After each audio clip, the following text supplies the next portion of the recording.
دو لوگ دنیا میں کبھی کوئی کارنامہ سر انجام نہیں دے سکتے، ایک جو حرام کھاتا ہو، ایک جس کی نظر ناپاک ہو۔ محمد بن قاسم جب یہاں آئے تھے نا تو ایک دن بڑے پریشان تھے، تو ایک بزرگ کہنے لگے آپ کیوں پریشان ہیں؟ کہنے لگے راجہ طاہر سے مقابلہ ہے اور ہماری فوج تو سندھ کے رستے بھی نہیں جانتی، زبان بھی نہیں جانتی، لڑیں گے کیسے؟ دو چار دن کے بعد ان بزرگوں کی دوبارہ محمد بن قاسم سے ملاقات ہوئی تو بڑے خوش تھے۔ کہا آپ کیوں خوش ہیں؟ کہنے لگے وہ میرا مقابلہ نہیں کر سکتا، میں نے تحقیق کر لی۔ کہا کیوں؟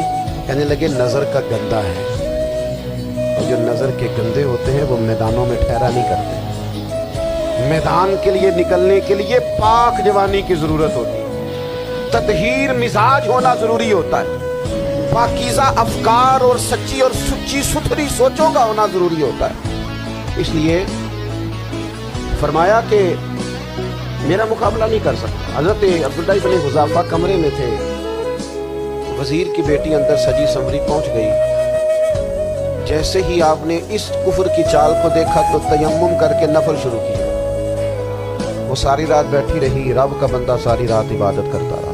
عبادت بڑا سہارا ہے، مصلی بڑا سہارا ہے اللہ کے بندوں۔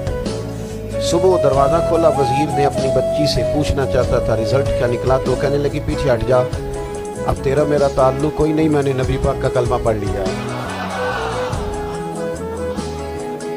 اس نے کہا میں نے بھی زمانہ دیکھا ہے، پر یہ کیا لوگ ہیں، کستوری کے بنے ہوئے، سندل سے دھلے ہوئے، کہ میں ساری رات کمرے میں رہی اور 100 اور 1000 آدمی جس جوان کا مقابلہ نہ کر سکے، اتنا طاقتور جوان کمرے میں رہا اور اس نے نظر اٹھا کے نہ دیکھا۔ او کچا رنگ للاری والا جڑا چڑھدا تے لیندا رہندا ہے، اے عشق تیرے دا رنگ محمد چڑھیا پھر نہیں لیندا۔ میں کہا ایک دفعہ نظر اٹھا کے نہیں دیکھا، کمال ہو گئی۔ اتنے بڑے لوگ، اتنی بڑی سعادت مندی، فیروز بختی، معاملہ فہمی حد ہو گئی۔ اللہ اکبر۔